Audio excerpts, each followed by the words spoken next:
नमस्कार। खोजी न्यूज की खास बातचीत में आज हमारे साथ एक युवा चेहरा मौजूद है। समाजवादी पार्टी में कद्दावर नेता माने जाने वाले, वर्तमान में समाजवादी पार्टी के प्रदेश उपाध्यक्ष युवा जनसभा से गौरव जैन जी। गौरव जैन जी से हम बातचीत करेंगे उनके राजनीतिक कैरियर को लेकर, आज की राजनीतिक पृष्ठभूमि को लेकर। तो सबसे पहले गौरव जैन जी, आपका खोजी न्यूज में स्वागत है। बहुत बहुत धन्यवाद, आपने मुझे इस लायक समझा।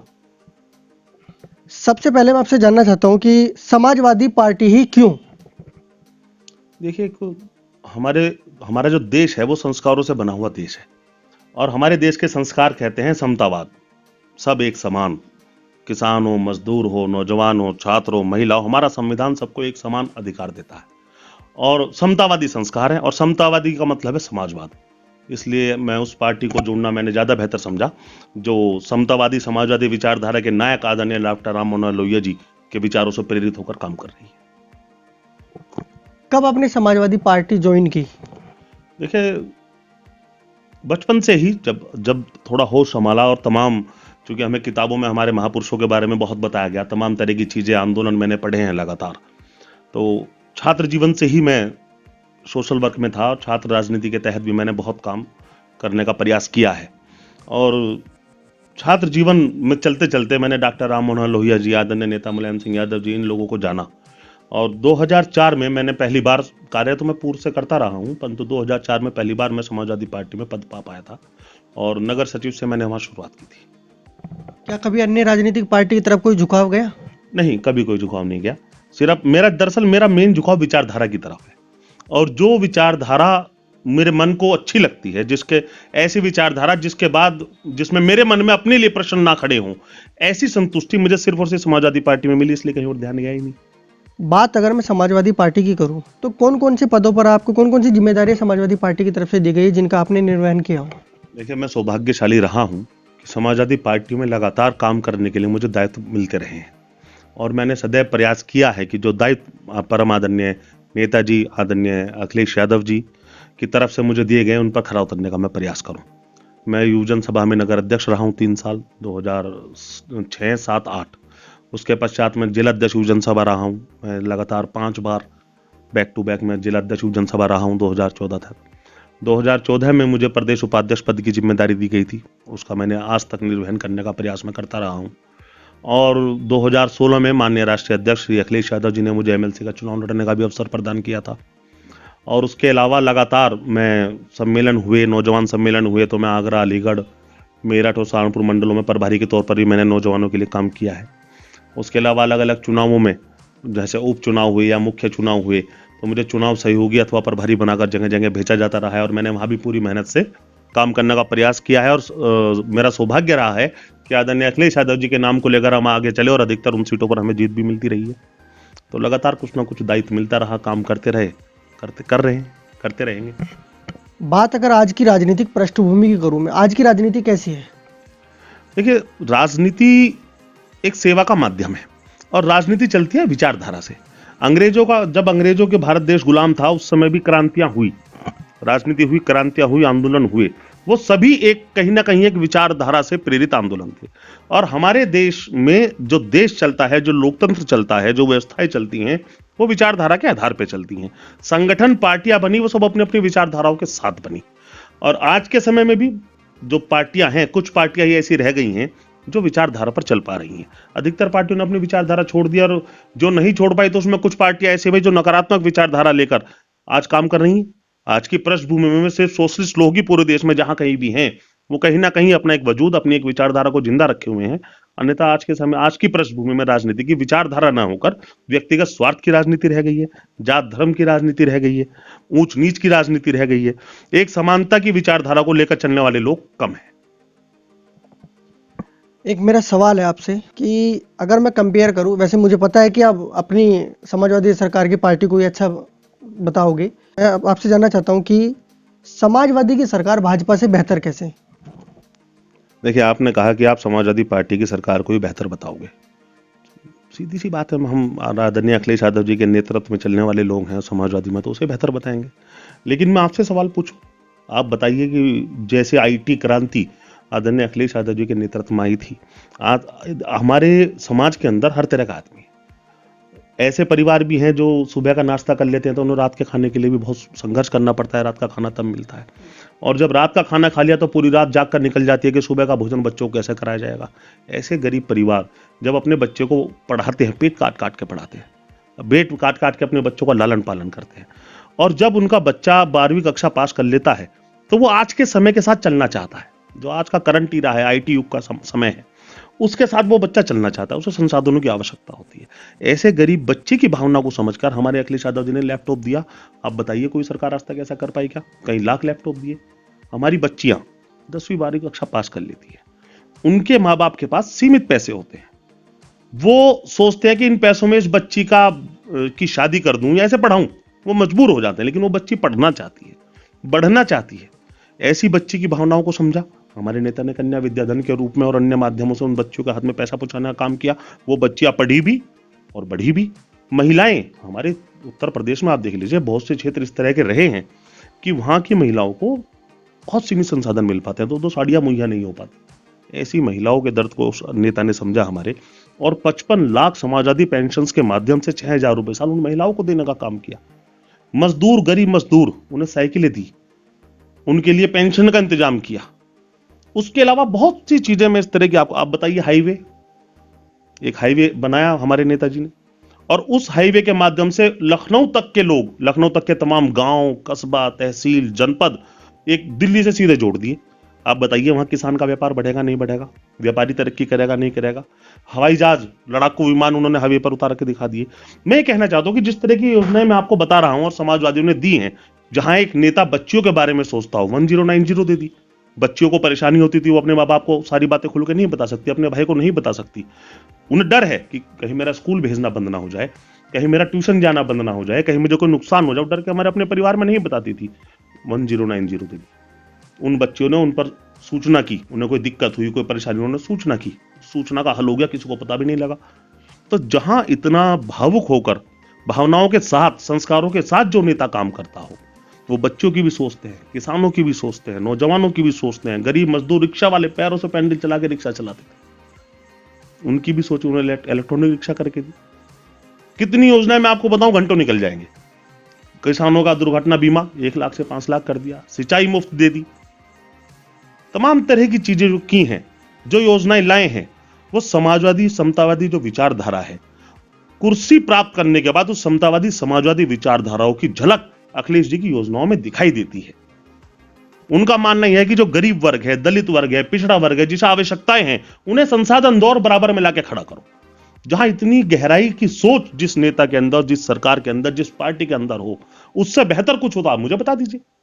अभी आप बता रहे हैं कि भावनात्मक रूप से आपके नेता अखिलेश यादव जी जुड़े हैं जनता के साथ में।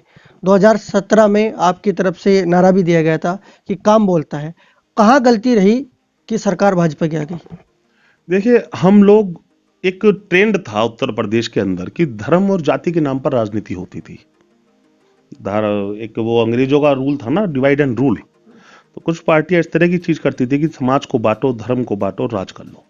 आदरणीय अखिलेश यादव जी ने मुख्यमंत्री बनने के बाद एक ट्रेंड चेंज करने का प्रयास किया। उन्होंने काम करके दिखाया। उन्होंने काम का नारा तो दिया, काम करके भी दिखाया, धरातल पे काम करके दिखाया।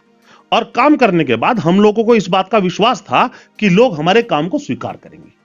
हम जहां बैठे हैं, आप देख लीजिए, यहां देवबंद का हाईवे, देवबंद से आपको सहारनपुर जाने में 1.5 से 2 घंटे लगते थे, और देहरादून जाने में, चूंकि पर्यटक बहुत बड़ी संख्या में उधर जाते हैं, 3 से 4 घंटे, 4.5 घंटे तक लग जाते थे।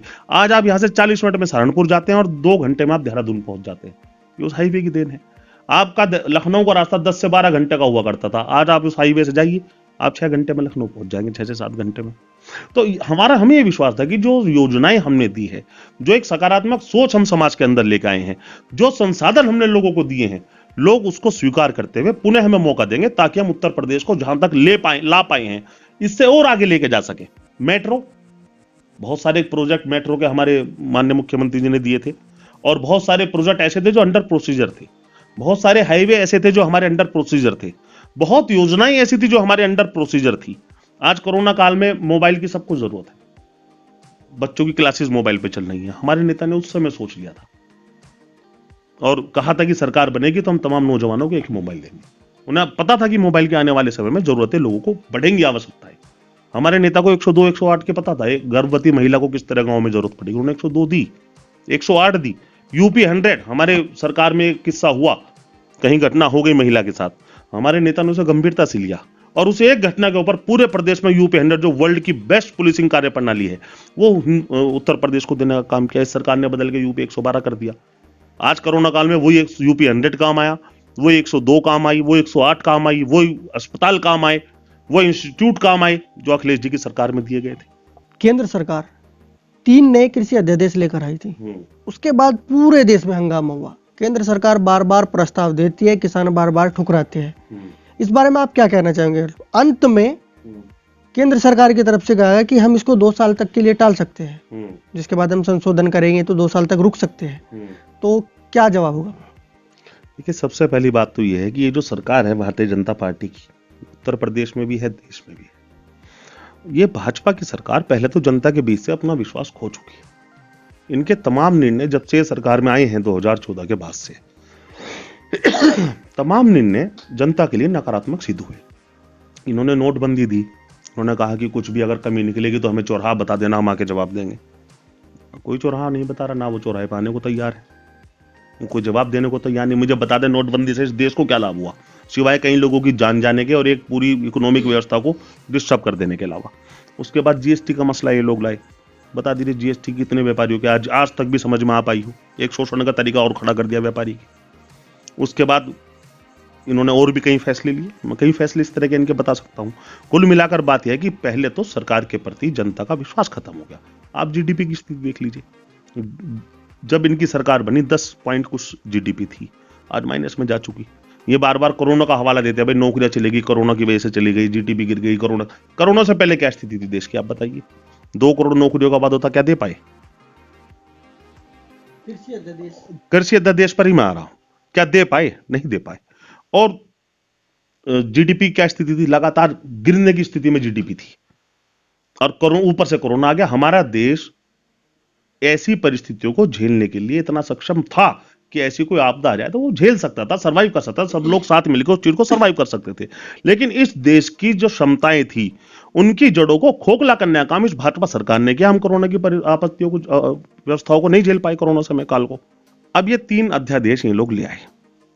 अब चूंकि अविश्वास सरकार के प्रति है, तो पहले तो सरकार पर कोई विश्वास ही नहीं कर रहा कि वे 3 अध्यादेश लाए, ये हमारे हित में ही होंगे क्या? पहले तो वही विश्वास खत्म हो गया, क्योंकि आज से पहले क्या पूरे देश के अनुभव जो है वो कड़वे हैं। अब अध्यादेश की आप स्टडी में आ जाइए।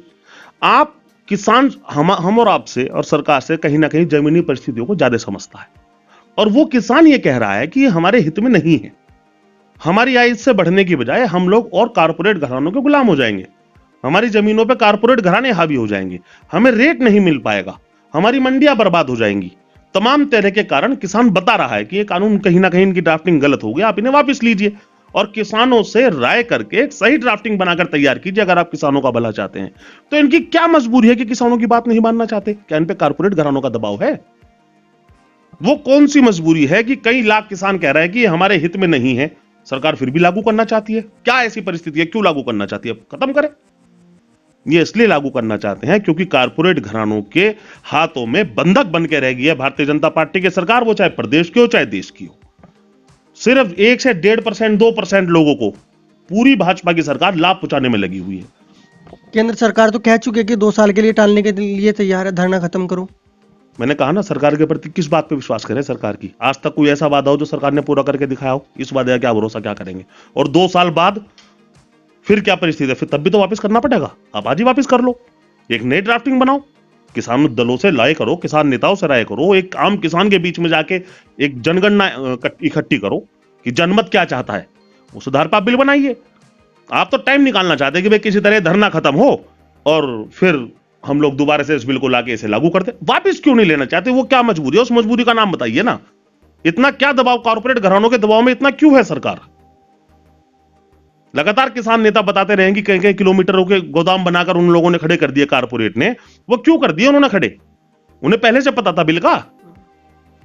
आज आप देख लीजिए, जहां जहां भी प्राइवेट सेक्टर, अब बीएसएनएल पूरी तरह बर्बाद हो गई, जियो को हैंड ओवर कर दी पूरी टेलीकॉम व्यवस्था। जियो पहले फ्री में आया, उसके बाद उसने 199 रुपए में रिचार्ज करा, फिर 399 में करा। आज बहुत सी कंपनियां बर्बाद होने का कगार पे आ गई। जियो 699 वो वही रिचार्ज दे रहा जो फ्री में दे रहा था। क्यों? क्योंकि वहां कारपोरेट हावी हो गया।